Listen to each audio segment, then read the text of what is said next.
Bueno, ahora tenemos el último bloque de este día, que también va a ser un bloque de valientes, de estudiantes de la carrera de filosofía.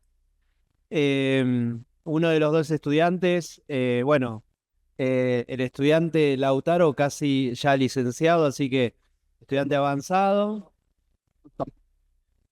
Y el estudiante Facundo, que tiene el mérito también de que estudia dos carreras a la vez, él estudia física también en la Universidad Nacional de Salta, así que realmente, desde el momento que lo conocí, le decía qué importante para filosofía tener una persona que pueda hacer una síntesis entre esas dos disciplinas, así que ojalá que eso se pueda ir dando y que a futuro dé frutos también para nuestra escuela de filosofía, ¿no? Que lo necesitamos. Em, Así que bueno, yo no voy a presentar a Lautaro, sí voy a anunciar su ponencia, que es la ética como manifestación sintomatológica del alma entre insistencialismo o prácticas de sí mismo y donación. Pero bueno, como decía, no soy yo quien lo va a presentar, sino que lo va a presentar también otro video. También, Lautaro, podés mirar hacia atrás. A todos, continuando con nuestra segunda jornada de filosofía de la Universidad Católica de Salta, vamos a presentar al siguiente ponente. Él cuenta con un récord de 36 semanas y 4 días yendo ininterrumpidamente al gimnasio, porque parece que eso no lo ayuda demasiado en la cancha de pádel. Nos va a presentar un trabajo titulado La ética como manifestación sintomatológica del alma entre insistencialismo, prácticas de sí mismo y donación. Con ustedes, el futuro, esperemos pronto, licenciado en Filosofía, Lautaro Encina, estudiante de nuestra querida Universidad Católica. Buenas tardes, hermano.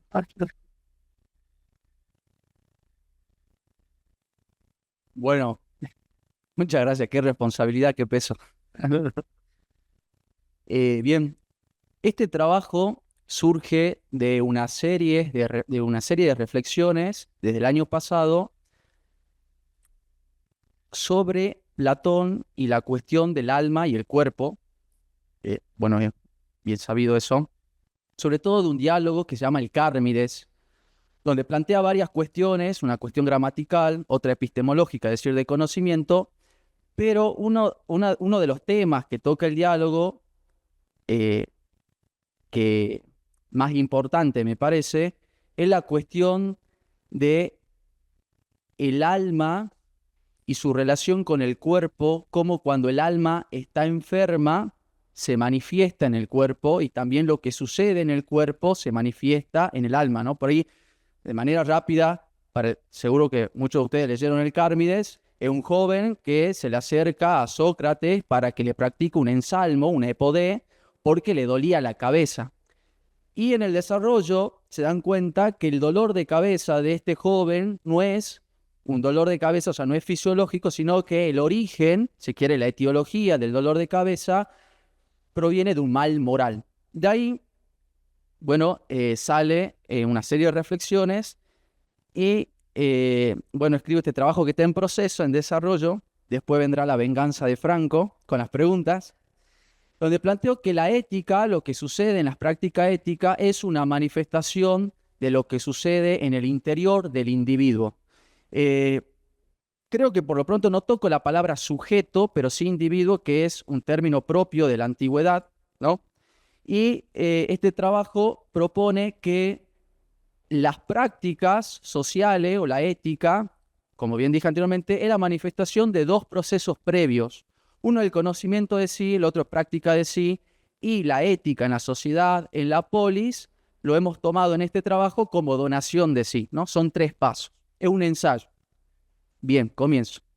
A nuestro parecer, a lo largo de la historia, sobre todo en las últimas décadas, la ética ha sido concebida predominantemente como una disciplina orientada hacia el bien común y el bienestar de la sociedad, a menudo considerada un fin para otros. Esta visión, aunque fundamental, ha tendido a eclipsar otro aspecto crucial de la ética, su dimensión como práctica del sí mismo y ejercicio espiritual. Inspirados por Platón y los filósofos francés Pierre Hadot y el hispano-argentino Immanuel Quílez, en este trabajo proponemos que la donación del sujeto, el individuo ético, al bien común y a la sociedad es en realidad una consecuencia directa de un orden interior logrado a través de prácticas que le permiten configurarse según su propia naturaleza. Catafísim. En esencia, la donación ética emerge de una metafísica del sujeto, del individuo, que actúa conforme a su naturaleza. Cuanto más se conoce y se encuentra en armonía consigo mismo, mayor será su capacidad de donación hacia los demás. A la inversa, el desorden interior se proyecta en conflictos en las relaciones sociales. Esto de alguna manera se resume en una frase muy común que tenemos, que no se puede dar lo que no se tiene, ¿no? En nuestra reflexión seguiremos los siguientes pasos. En primer término, realizaremos una breve introducción a la medicina y a la cuestión del alma en la antigüedad, tomando como texto fuente la clásica obra del médico español Pedro Laín Entralgo, La curación por la palabra en la antigüedad clásica. En segundo lugar, esbozaremos a grandes rasgos los aspectos médicos en relación al alma, tomando algunas referencias de los diálogos platónicos que sirven de testimonio del interés de Platón en la materia. Si bien él aborda la descripción de la etiología de las enfermedades, tanto del cuerpo como del alma, nosotros nos limitaremos solo a la segunda. En tercer lugar, se desarrollará el núcleo de nuestra reflexión, la cual dividiremos en 3 momentos o instancias que van del yo insistencial al yo en acción de la donación. Estos momentos, que son conocimiento de sí, prácticas de sí y por último donación de sí, estarán atravesados, como hemos dicho, por los planteos socráticos emanados de Platón y por las obras de Pierre Hadot e Immanuel Quílez.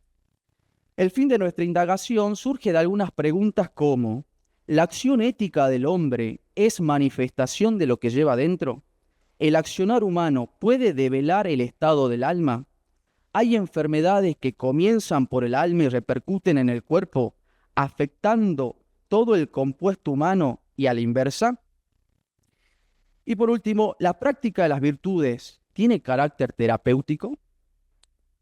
Basta recabar en los documentos arcaicos del mundo helénico, que desde la misma antigüedad hasta el siglo XIX han sido siempre paradigma y punto de partida, la Ilíada y la Odisea, para darnos cuenta de la importancia de la medicina y su dialéctica, si se quiere, salud e enfermedad. Estas obras pueden considerarse no solo un modelo para la creación literaria, sino una síntesis de casi todo lo que en el orden humano ha venido después, tanto lo bueno como lo malo. En estos primeros testimonios documentados, la medicina tiene una doble connotación. Por un lado, quirúrgica técnica, y por el otro, una connotación religioso-mágica, aunque comúnmente se sostiene que la etapa arcaica documentada por Homero representa la fase más supersticiosa de la medicina, que evolucionó llegando a su ápice técnico-racional con Hipócrates. Sin embargo, es un hecho que la Ilíada y la Odisea contienen una gran cantidad de descripciones anatómicas casi exhaustivas, siendo de las primeras al nivel de la literatura occidental. La medicina como respuesta a la enfermedad, tal como la entendemos ahora en Occidente, tiene su origen en Grecia. Su origen helénico se debe, según Laín Entralgo, a 4 rasgos decisivos que posibilitaron y facilitaron su nacimiento como tal. A. La curiosidad y agudeza en la visión. B. El gusto por la expresión verbal del observado. C. Una concepción naturalista de la divinidad. Y D. Una actitud liberada ante los dioses y el culto. Como la medicina es una respuesta positiva a una realidad negativa llamada enfermedad, habrá que partir de ella, pues la medicina tiene su razón de ser en la naturaleza intacta del hombre, es decir, la salud, pero siempre restableciendo o curando aquello que ha sido corrompido por la enfermedad, que puede manifestarse, según Laín Entralgo, hasta en 4 modos distintos de concebirla e interpretarla: el traumático, el punitivo, el ambiental y el demoníaco. Las prácticas terapéuticas no estaban alejadas de lo ritual, a veces de índole purificatorio, por lo menos en la etapa pretécnico homérica. La medicina no se circunscribió solamente en un ámbito empírico racional material. Hay, por ejemplo, quienes discutieron sobre ciertos términos que hacen referencia a la medicina en la Ilíada y la Odisea. Por un lado están los idealizantes médicos del mundo helénico, Corner y Boto, y por otro, los arcaizantes. A nosotros nos es de ayuda traer a colación el análisis crítica que le hace Laín Entralgo a estos 2 primeros. Cito: Bien se advierte que Conner y Boto idealizan médicamente la figura del gran vate jónico. El primero, tan apasionado lector de la Ilíada y la Odisea, olvida que la expresión cacón eidos no indica aspecto morboso, sino fealdad, y que caque guiné significa mujer malvada, no mujer enferma. Y tanto él como Boto, y como tantos otros, porque no están solo esos dos exégetas, no quieren recordar que la fumigación con humo de azufre, la perifeiosis, fue en Grecia durante muchos siglos rito purificatorio o catártico, expediente religioso contra la impureza moral y no medida higiénica en el sentido actual de esta palabra. Fin de la cita. Entonces tenemos una doble concepción de la medicina. Por un lado, los que sostienen que el mal es físico y que debe ser curado materialmente, es decir, lo que entienden acá con eidos, por ejemplo, como aspecto morboso, y los que entienden kakeguiné como mujer enferma. Y por el otro, el análisis de la guinea entralgo, que sostiene que de lo que se está hablando no es del organismo en sí, sino del interior de la mujer. Teniendo en cuenta que kakeguiné es malvada y no enferma, no se está descartando el hecho de que siga siendo alguien que padece un mal al estilo de la enfermedad física. En este sentido, la enfermedad pasa a ser moral y no material, es decir, espiritual o del alma y no corporal. La medida tomada por Ulises en el canto 22 es ética religiosa, no higiénica, y no por ello supersticiosa. Si es como sostiene la guinea entralgo, nos encontramos ante un texto de notable riqueza para llevar a cabo nuestra reflexión. Ya se puede visualizar el meollo de nuestro estudio más allá de la discusión entre unos términos y otros, pues lo que está de fondo es la realidad moral del hombre, aquella realidad que no nace sino del interior y que se lleva a la práctica entre los hombres. Así pues, siendo el alma una realidad casi evidente y constitutiva del ser humano, por lo menos para la filosofía occidental clásica, es de suma importancia hablar de ella como interior y sede de la disposición moral. Ella es el principio vital del ser humano, desde ella se transmite la información a la parte física mecánica del ente y lemón. Esta breve referencia a la obra de la guinea entralgo es el testimonio académico sobre el cual se pueden asentar las bases de nuestra reflexión, dando sostén a la existencia de una realidad que va más allá de lo meramente material y su relación con la medicina. Su obra parte de la cuestión médica del alma, habiendo traído a colación las dos célebres obras que fueron piedra fundamental de la cultura occidental. Pero también cabe recalcar que hubo varias tradiciones a lo largo de la antigüedad que han tratado la cuestión del alma, desde la psicología homérica, pasando por las tradiciones órficas y presocráticas, hasta la más compleja sostenida por Platón y Aristóteles, y otras desconocidas por nosotros. Las cuestiones del alma en los diálogos platónicos han sido motivo de innumerables estudios. En ellos se centra la cuestión del alma y su cuidado. En ella el gran referente ha sido Sócrates. Así como Hipócrates ha sido un hito para la medicina, si se quiere, fisiológica, Sócrates ha sido el padre de la medicina del alma. Es el gran médico de las almas. Burnet, en su ensayo sobre la evolución de la concepción del alma en el mundo griego, demostró que el nuevo sentido que le da Sócrates a esta palabra no puede explicarse partiendo del eidolón épico de Homero, de las sombras del Hades, ni del alma aérea de la filosofía jónica, ni del demonio alma de los órficos, ni de la psique de la tragedia griega. Para Platón el alma es el hombre, ya que, por ejemplo, en el Alcibiades, también conocido sobre la naturaleza del hombre, considerado por la tradición académica como uno de los diálogos dudosos, Platón plantea que el conocerse a uno mismo es conocer el alma. Cito, pues eso es lo que decíamos hace poco, que Sócrates habla con Alcibiades empleando razonamiento no con su rostro, como parece, sino con Alcibiades, es decir, con el alma. Así lo creo. Luego, el que nos ordena conocerse a sí mismo, nos está mandando en realidad conocer el alma. Lo parece. Por consiguiente, quien quiera que conoce algo de su cuerpo, conoce lo que su cuerpo es, pero no se conoce a sí mismo. Fin de la cita. Por otra parte, la afirmación del Fedro es tajante, toda alma es inmortal. Ahora bien, si el alma es inmortal para Platón, es porque tiene un movimiento o es principio de él. Porque si el principio pereciese, ni él mismo se originaría de nada, ni ninguna otra cosa de él, pues todo tiene que originarse del principio. De allí se sostiene, junto con la tradición filosófica occidental, que el alma es principio de la actividad humana, origen de las operaciones, por ende, de la actividad fundamental que es la acción ética. La clave de la ética socrática, además de su intelectualismo propio, que bien todos conocen, consiste en la afirmación de que el vicio es malo para nosotros. Existe una analogía entre el vicio y la enfermedad. El hombre posee una cosa llamada alma, la cual, como el cuerpo, puede encontrarse en mal o buen estado. Podemos decir que su buen estado, que corresponde a la salud corporal, es la virtud. Su mal estado es el vicio. Así pues, el vicio es malo para el alma de manera semejante a cómo la enfermedad le hace daño al cuerpo. De ahí la insistente exhortación de Sócrates al cuidado de nuestras almas. Cabe adelantarse y agregar que la forma en la que el cuerpo se sana no es la misma en la que se sana el alma. Si bien son dos compuestos de una sola realidad llamada hombre, cada uno de estos compuestos tendrá una forma de tratar. Lo que es medicina para el cuerpo no lo es necesariamente para el alma. Y entendiendo rectamente a Platón, lo que hay en el alma repercute necesariamente en el cuerpo. Por lo menos nuestra tesis parte de este punto. El alma es la que mueve las acciones corporales a partir de su estado de enfermedad o salud. Porque, ¿quién prepara el cuerpo para ejercer tan altas funciones como el bien o el mal? Es la propia alma la que prepara los órganos para la realización de sus operaciones y los provee de las cualidades necesarias para ejecutarlas. Ahora bien, para Platón entonces, ¿cuál es la enfermedad del alma? Cabe aclarar que Platón no escribe de la salud y enfermedad como un experto en el arte de la medicina, por lo que nosotros no nos detendremos en detalle en todo el desarrollo médico de sus fuentes.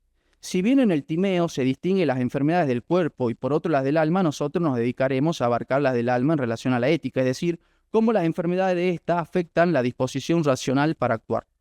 Una de las razones por las que se genera la enfermedad es por la mala relación o constitución entre el cuerpo y el alma, es decir, a partir de la unión del compuesto.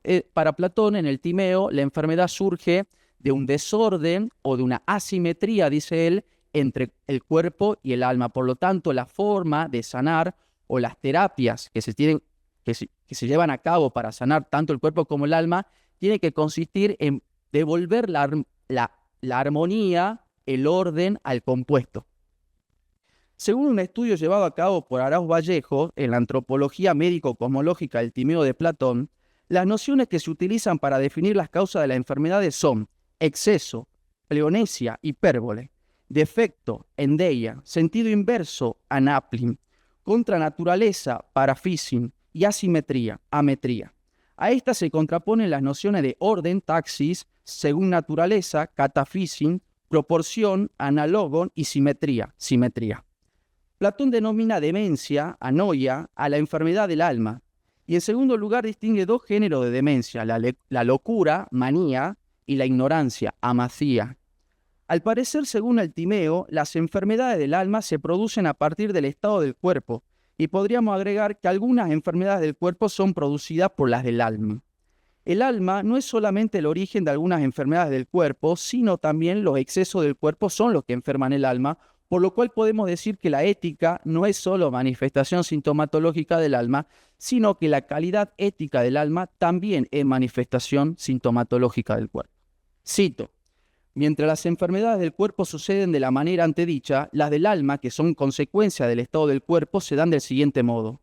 Es necesario acordar ciertamente que la demencia es una enfermedad del alma y que hay dos clases de demencia, la locura y la ignorancia. Por lo tanto, debemos llamar enfermedad a todo lo que produce uno de estos dos estados cuando alguien lo sufre, y hay que suponer que para el alma los placeres y dolores excesivos son las enfermedades mayores. Pues cuando un hombre goza en exceso o sufre lo contrario por dolor, al esforzarse fuera de toda oportunidad por atrapar el uno y huir del otro, no puede ver ni escuchar nada correcto, sino que enloquece, totalmente incapaz de participar de la razón en ese momento. Fin de la cita. Observamos que los excesos de parte del cuerpo durante la vida del individuo enferman el alma, pues los placeres y dolores llegan a constituirse con el tiempo en las más graves enfermedades del alma. Así, una vez más, la causa de las enfermedades consiste en el exceso, hipérbole, que rompe con la simetría según naturaleza. Para nosotros, esta alteración de parte del cuerpo al alma retorna nuevamente al cuerpo, manifestándose en las acciones del individuo que lo llevan a actuar en una dirección nociva o negativa.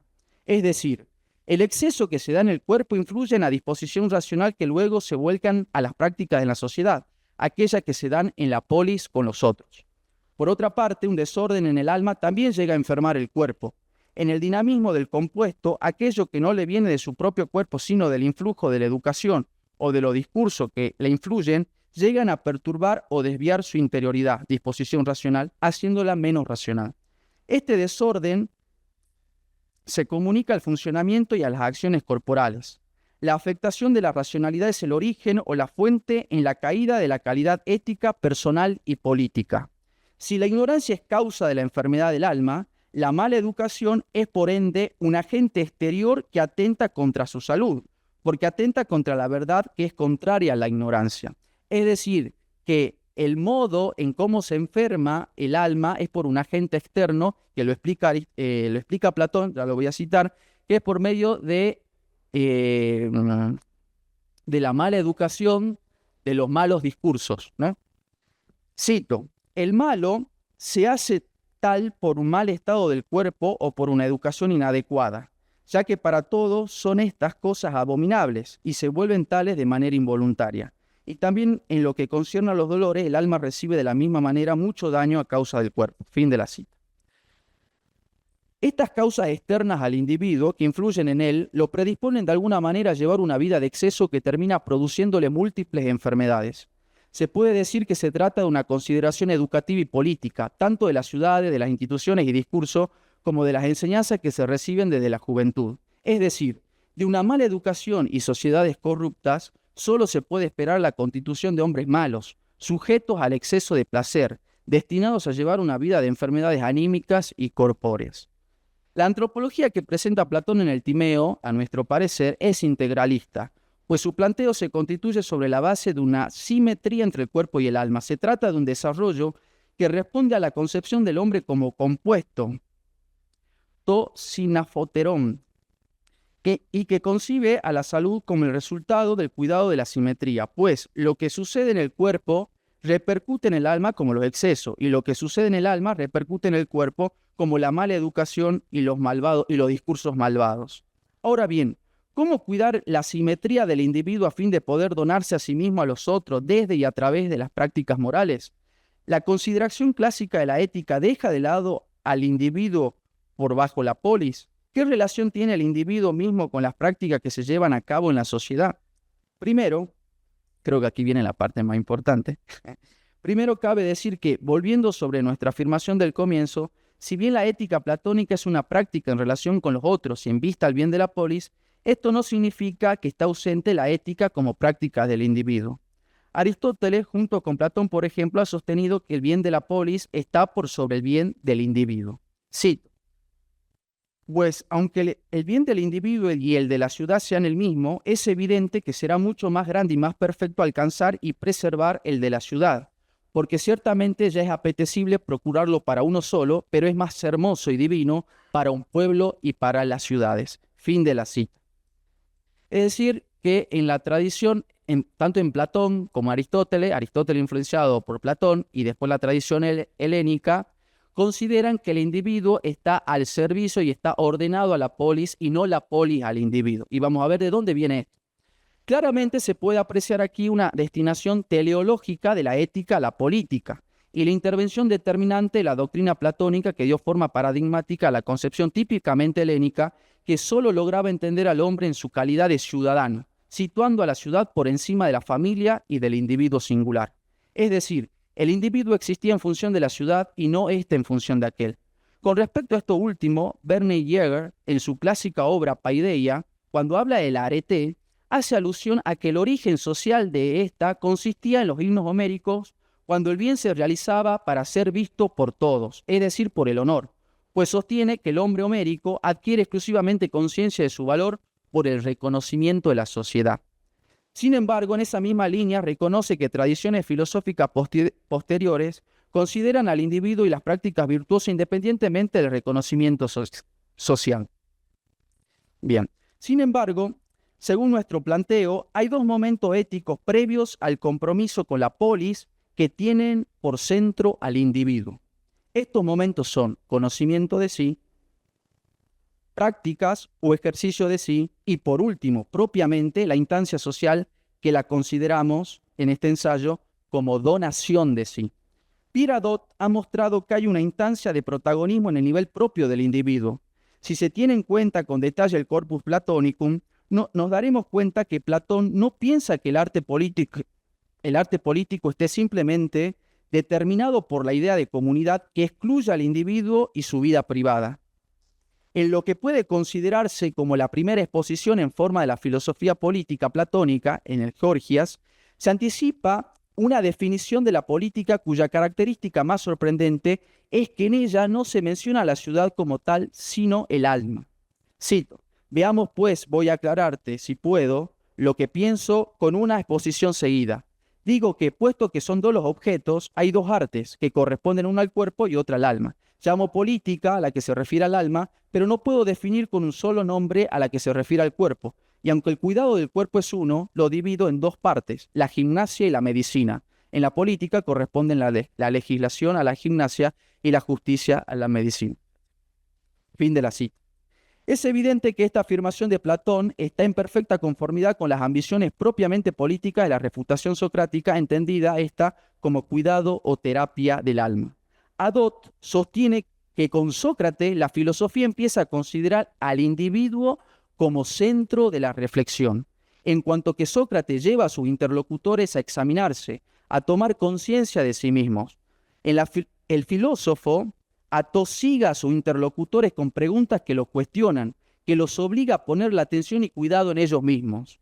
Cito: mi buen amigo, siendo ateniense, perteneciendo a la ciudad más grande y más prestigiada en sabiduría y poder, ¿no te avergüenzas de preocuparte de cómo tendrás las mayores riquezas y la mayor fama y los mayores honores, y en cambio no te preocupas ni te interesas por la inteligencia, la verdad y por cómo tu alma va a ser lo mejor posible? Fin de la cita. Por lo que se plantea aquí un cuestionamiento de sí mismo y de los valores que rigen nuestra propia vida. El verdadero problema, según Pierre Hadot, no es saber esto o aquello, sino ser de tal o cual manera. El conocimiento de sí se desprende, por lo tanto, de un filosofar que no es el de los sofistas, es decir, un filosofar que tiene por objeto el saber o un saber hacer, sino que es, según Hadot, un cuestionarse a sí mismo, porque se tendrá el sentimiento de no ser lo que se debería ser en realidad. Entre nosotros, el sacerdote y filósofo hispano-argentino Ismael Quiles, en su Antropología Existencial, reafirma la doctrina platónica con un tinte crítico al existencialismo de su tiempo. Según Quiles, el existencialismo ha proclamado que somos seres arrojados hacia afuera, pues ex sistere significa eso, pues el insistencialismo que él propone opta por recordar que, a pesar de estar constantemente arrojados hacia afuera, hay un punto fijo en nosotros que nos permite volver una y otra vez. No se pierde la objetividad, pero tampoco se plantea un constante devenir. Quiles se pregunta, ¿cuál es mi yo en realidad? Y responde, digamos que es aquello por lo cual en último término y en el fondo de mi ser, yo me doy cuenta de que todo esto que me constituye se mantiene unido coherentemente. Fin de la cita. ¿Cómo dejar de estar arrojado hacia afuera de modo tal que se atente contra la simetría? O como se preguntó Quiles, ¿se puede ser más sí mismo? La respuesta es afirmativa. Se puede con las prácticas o ejercicios espirituales. Esto de ejercicios espirituales es una categoría, es un término propiamente utilizada por Pierre Hadot en dos obras. Una que se llama que es la filosofía antigua y en otra que es la filosofía como modo de vida. La respuesta... Pero volvamos a Platón. El Timeo, por ejemplo, propone una terapia específica respecto a los cuidados que tanto el alma como el cuerpo ameritan para que el hombre alcance equilibrio y, por lo tanto, salud. Es decir, las prácticas de sí mismo no solo reafirman al individuo, sino también que sirven como terapias para el alma. Podemos decir que el desarrollo terapéutico no solo es paliativo, sino también preventivo. Según Hadot, faltan detalles por parte de Platón en el Timeo acerca de tales ejercicios.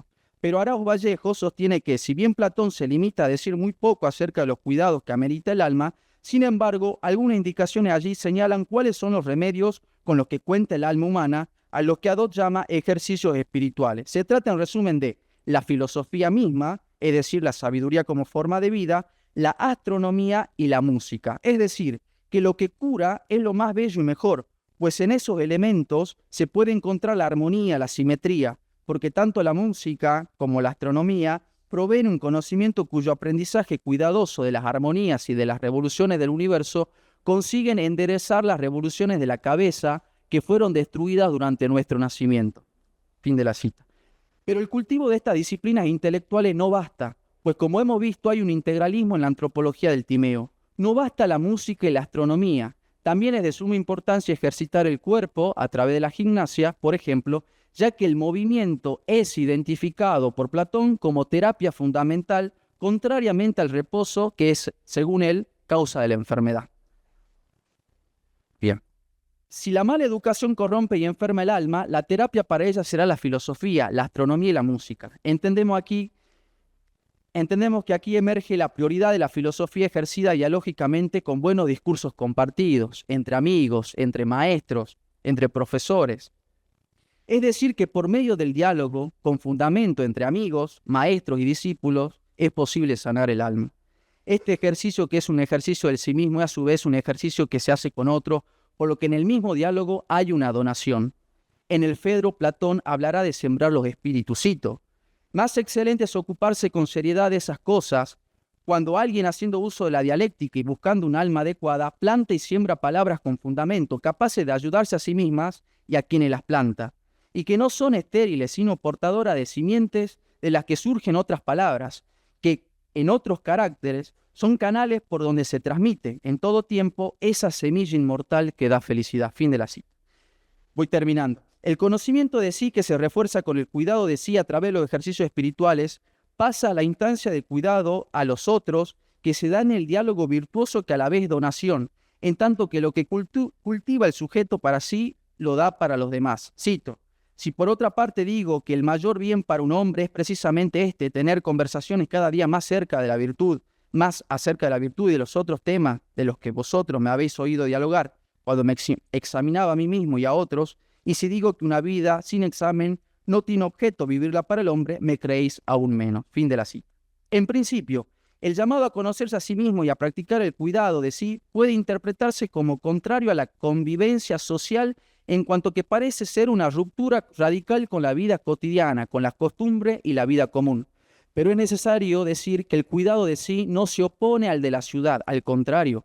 Las prácticas que le permiten al individuo configurarse según su naturaleza para alcanzar la verdadera simetría, colabora con la construcción de una simetría social, no como igualdad, sino como armonía en la pluralidad.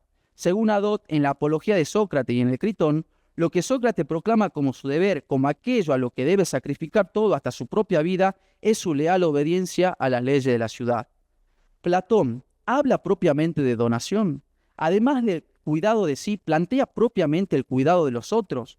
Habla de la donación de sí. Aunque no parezca sorprendente, Sócrates es el gran donado del Dios a la ciudad, y el ejemplo de quien, a pesar de ser donado por otro, es decir, por el Dios, elige donarse a sí mismo. Siguiendo con la apología, nos encontramos con tres verbos que son significativos. Dosin, que proviene del verbo griego didomai, que significa donación, darse; progeimenon, que proviene de progeirizo, que a su vez significa poner en manos de, entregar, colocar, tener dispuesto; y por último, dedosai, nuevamente proveniente del verbo didomai, que significa darse, donarse. Pues Sócrates dice, cito: ahora, atenienses, no trato de hacer la defensa en mi favor como alguien podría creer, sino en el vuestro, no sea que al condenarme cometáis un error respecto a la dádiva del Dios para vosotros. El cuidado de sí es también cuidado de los otros y de la ciudad. Podemos decir que es una donación, pues lo vemos claramente aún cuando Sócrates dice, cito: yo soy precisamente el hombre adecuado para ser ofrecido por el Dios a la ciudad. En efecto, no parece humano que yo tenga descuidados todos mis asuntos y que durante tantos años soporte que mis bienes familiares estén en abandono, y en cambio esté siempre ocupándome de lo vuestro, acercándome a cada uno privadamente como padre o como un hermano mayor, intentando convencerles de que se ocupen de la virtud. Fin de la cita. Aún la práctica del sí mismo, si bien implica en el conocimiento y el cuidado de sí, contempla el compromiso con los otros a través de las prácticas virtuosas propias, pero sobre todo en la exhortación fraternal o paternal a vivir en la virtud. Cuidar de uno mismo es cuidar de los otros y viceversa. Cuidando a los otros por medio de las leyes es como nos cuidamos nosotros mismos. Es decir, así como en el Timeo se plantea que la salud consiste en una verdadera armonía entre el cuerpo y el alma, así también la salud del individuo consiste en una radical armonía entre él mismo y la polis. Es decir, cuidar la polis es cuidar de sí mismo. ¿Cómo podremos vivir en armonía con toda la comunidad? A su vez, si en la comunidad o en el ambiente en el que me rodeo se enseñan vicios y males, ¿cómo he de cuidar mi alma? La educación, paideia, en las virtudes a través de los diálogos, son fruto de un trabajo personal que no queda infecundo y ensimismado. Al contrario, quien vive en la virtud quiere darla a conocer invitando a todos a practicarla. A su vez, no basta la sola exhortación, sino también el ejemplo, pues Sócrates con su sola presencia invitaba a los otros a imitarlo, no por él mismo, sino por la virtud de la que él participaba. La presencia de Sócrates implicaba una exigencia moral y un compromiso en lo cotidiano, pues filosofar es vivir según la filosofía. Muchas gracias.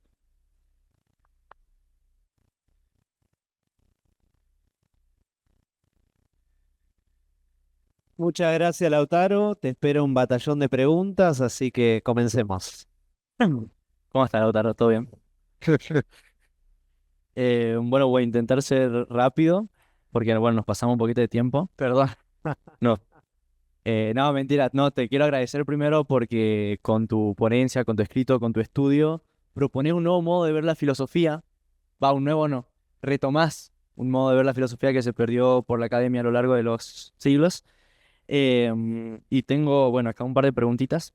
Primero, vos en un momento nombrás el vicio como algo malo. Me gustaría entender el vicio, porque no sé, o sea, no tengo como una definición de vicio, ¿no? A lo mejor cómo lo ve Platón o cómo lo entendiste vos. Primero eso. Y segundo, decís que hay una ordenación desde el individuo a la polis, ¿verdad? Y siendo de que desde la polis vienen los malos discursos y la mala educación, ¿no es la polis la que termina ordenando al individuo? Muchas gracias, Lautaro. Y bien, bueno, gracias por la pregunta, Fran. Espero responderte. Bueno, el vicio es consecuencia del ejercicio de un hábito, por supuesto, que tiene por objeto el mal, ¿no? Las malas prácticas. Por ahí lo que desarrollaba en mi trabajo, en el trabajo es que una de las formas en las que ingresa el vicio al individuo, o sea, que luego el individuo practica el mal, es por medio de la educación, pero una mala educación, ¿no? Esto, por ahí de lo que decimos nosotros, que influye mucho el ambiente, ¿no? En el que nos movemos, por eso la importancia de cultivar, como decía ahí Sócrates, perdón, de cultivar las buenas amistades, ¿no? Eso por un lado. Y la segunda pregunta era la relación de la polis y la ética.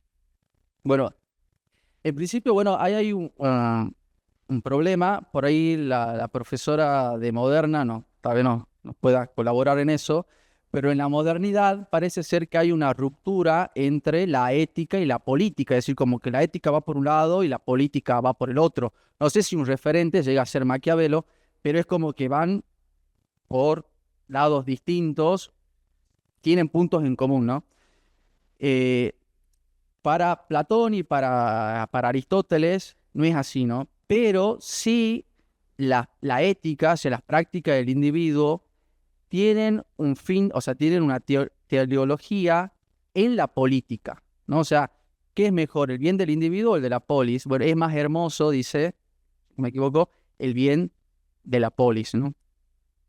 Pero lo que vos decía es si la polis influye, ¿no? En la educación, o sea, si estoy viendo o la polis está, por así decirlo, corrompida, me corrompe a mí. Y sí, de hecho, podemos hacer una interpretación cuando en la apología de Sócrates, que cuando Sócrates da su discurso y dice, yo soy la dávida de Dios, yo soy la donación del Dios, miren lo que están haciendo, o sea, me van a matar.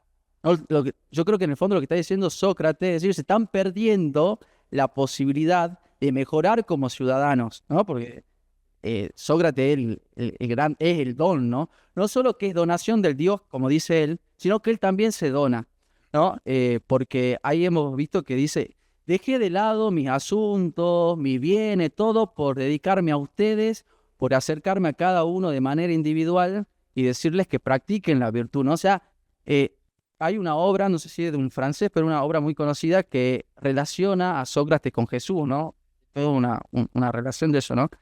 Pero bien, entonces sí, la misma polis puede ser causa de corrupción del individuo, pero por ello Sócrates propone, ¿no? Platón, por medio de Sócrates, propone terapias para esto. Y una de las formas de cultivar esto es por medio de la paideia, es decir, de la buena educación, ¿no? Y por medio del diálogo. No sé si... Con fundamento, diálogo con fundamento, dice. Por ahí, si no tengo fundamento, por ahí te estoy corrompiendo. Bien. Lautaro, muy buena la exposición.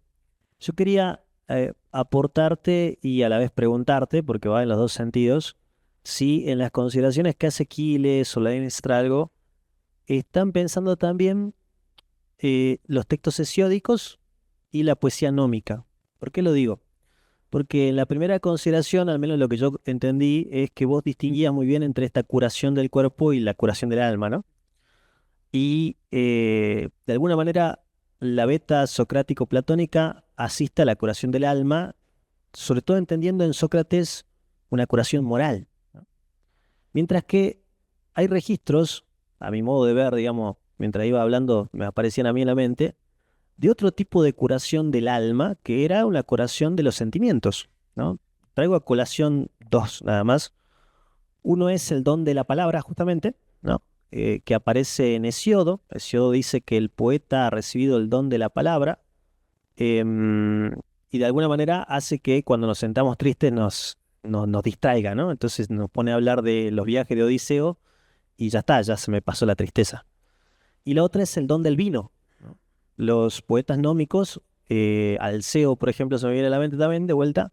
Te traigo dos porque son citados por Platón, ¿no? Alceo y Hesíodo. Habla también de eso, ¿no? De cómo el vino ha sido el don de los dioses para curarnos la tristeza, ¿no? Y sería otro ejercicio de la curación. Bien, muchas gracias, profesor. Así, cuando salgamos de aquí vamos a tener que hacer gimnasia, juntarnos con amigos y tomar vino.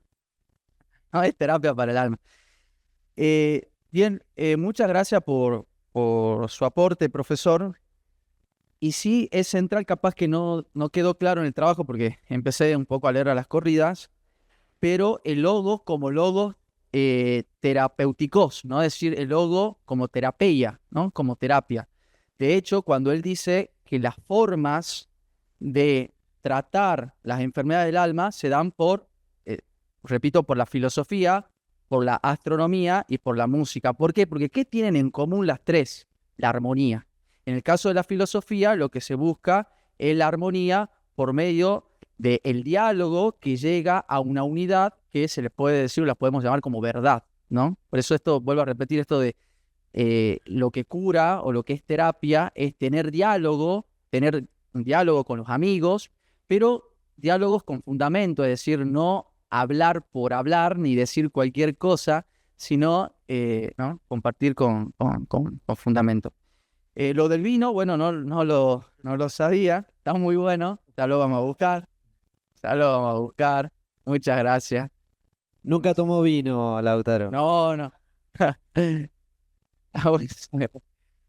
Así que, Bien. y bueno, por ahí la psicóloga que expuso hace rato, hubiera estado bueno que esté presente, pero lo central de esto es que por medio de la palabra sanamos, ¿no? Por medio del diálogo, ¿no? Que creo que es la función de toda terapia psicológica, ¿no? O sea, por medio del diálogo se van desenredando problemas, van saliendo a la luz situaciones por ahí, ¿no? Que son las que perturban al alma. Y dejar claro nuevamente que lo que enferma es la asimetría, es decir, cuando hay un desorden, cuando el cuerpo va para un lado y el alma va para el otro, ¿no? Y lo que trata... Bien. No, y lo que trata de hacer estas terapias como el diálogo es devolver la armonía al individuo, ¿no? Así que bueno, y gracias por el aporte que trae a colación Platón de Hesíodo. Muchas gracias. Una ultimísima pregunta que queda después una ponencia también. Bueno, yo Nadia. tengo acá. Lautaro, primero, muy buena la exposición, me gustó y me pareció bastante clarita, pero acá ya noté dos frases que me detuve para hacer un comentario nada más. Ujú.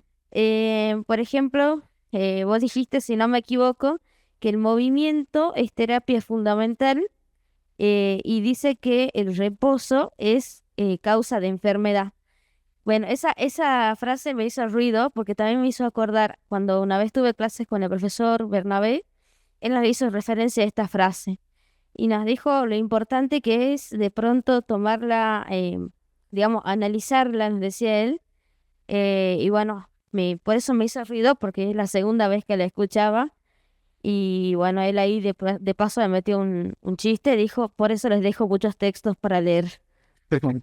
Por favor, no sigan eso. Muchísimas gracias por tu pregunta, Nadia, y tu contribución da pie a que desarrolle de manera breve algo que no desarrollé. Yo expuse las terapias para el alma, pero no expuse las terapias para el cuerpo.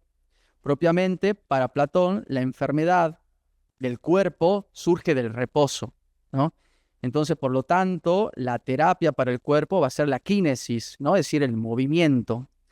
Y en el Timeo, no recuerdo bien qué pasaje, dice que hay tres tipos de movimiento. El primer movimiento es el movimiento que surge del individuo mismo, es decir, la locomoción del individuo. Segundo, algo que mueve al individuo. Y tercero, el movimiento que producen los fármacos en el organismo, ¿no? Cuando alguien está enfermo, ¿no? Bueno, ahí dice el Timeo que hay que tener en cuenta las recomendaciones de cómo tomarlo a los fármacos, porque si no pueden tener un efecto contrario, ¿no? O sea, ya Platón decía eso. Así que muchas gracias por tu pregunta, Nadia. Bueno, agradecemos a Lautaro entonces, con un aplauso.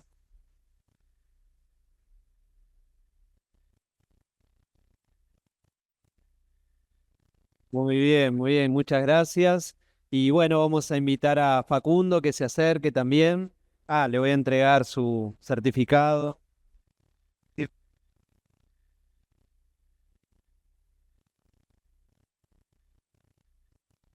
Espera.